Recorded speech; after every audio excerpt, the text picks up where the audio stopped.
विगत 3 वर्षों से मछुआ समितियों को प्रदेश शासन की ओर से नहीं मिली बचत राहत राशि के विरोध में बुधवार को बड़ी संख्या में मछुआ समितियों के लोगों ने कलेक्टर कार्यालय पहुंचकर जमकर प्रदर्शन किया। इस दौरान अपनी मांगों को लेकर आक्रोशित मछुआ समिति के लोग कार्यालय के मुख्य द्वार के सामने ही धरने पर बैठकर जमकर नारेबाजी की। इस दौरान मछुआ संगठन के पदाधिकारियों ने कहा कि प्रशासन और मत्स्य विभाग वंशानुगत मछुआरों के अधिकारों की अनदेखी कर रहे हैं। सरकार किसानों को बिना नियम के सम्मान निधि और बोनस दे रही है, लेकिन मछुआरों को नियम होने के बावजूद बचत राशि नहीं दी जा रही है।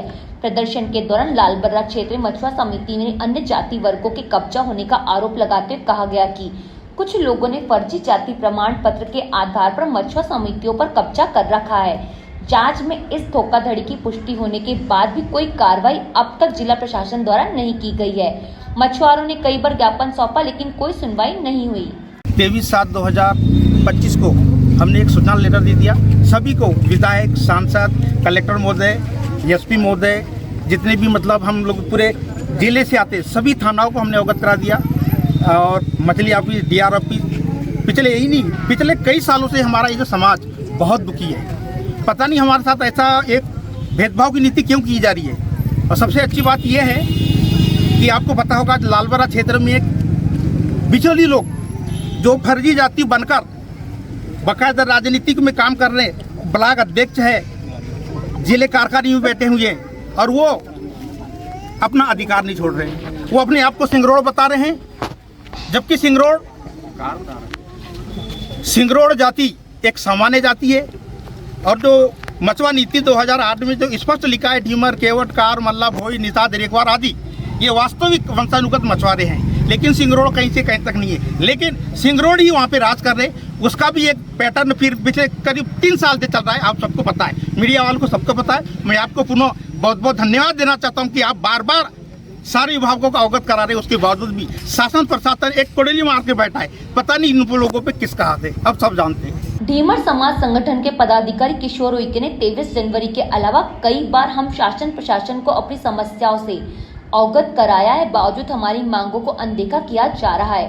उन्होंने कहा, आज हमने अपनी जायज मांगों को लेकर जिला प्रशासन को धरना प्रदर्शन के माध्यम से चेतावनी दी है। अगर जल्दी उनकी मांगों पर ध्यान नहीं दिया तो वे बिना किसी को सूचना दिए कलेक्ट्रेट के सामने आत्महत्या कर लेंगे।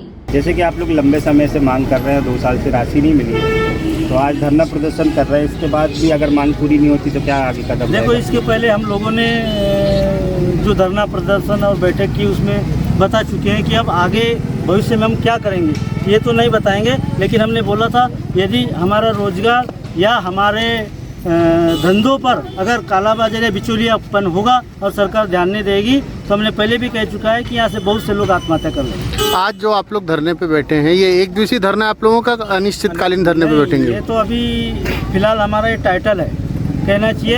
हम एक बार पुनः कलेक्टर महोदय को बताना चाहते हैं कि हमारी जायज़ मांगे हैं और इसको अतिशीघ्र हमारे बचत सार की राशि को हमारे खाते में डाला जाए, वरना इसके आगे पट्टे भी जो हमारे पट्टे हैं जो 2,500-3 हज़ार जो पट्टे पड़े हुए हैं उनको भी बनाया जाए। और यदि ये सब नहीं बनते तो फिर हम लोग किसी जगह पर बिना बगैर सूचना के किसी भी अधिकारी को, किसी प्रशासन को सूचना नहीं देंगे और यही आत्महत्या करेंगे।